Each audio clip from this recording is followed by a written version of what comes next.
voter. Quel est le sens de ce vote, de cette motion de censure? Faire d'abord notre travail de parlementaire.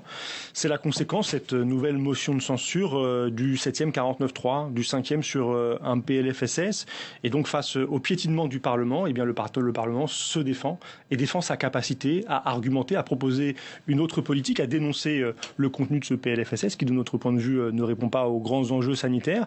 Et nous avons eu l'occasion, à travers la prise de parole de Manuel Bompard, d'alerter les Français sur la réforme des retraites qui vient. La retraite à 65 ans, qui d'ailleurs aurait peut-être pu passer par un amendement à ce PLFSS. Elle arrive au mois de janvier et nous avons pu dire que nous étions prêts, nous, à la combattre dans la rue, ici à l'Assemblée, en cherchant toutes les occasions, tous les moyens de faire notre travail d'opposant. Les Français nous ont élus avec un mandat clair pour défendre un programme, pour être l'opposition.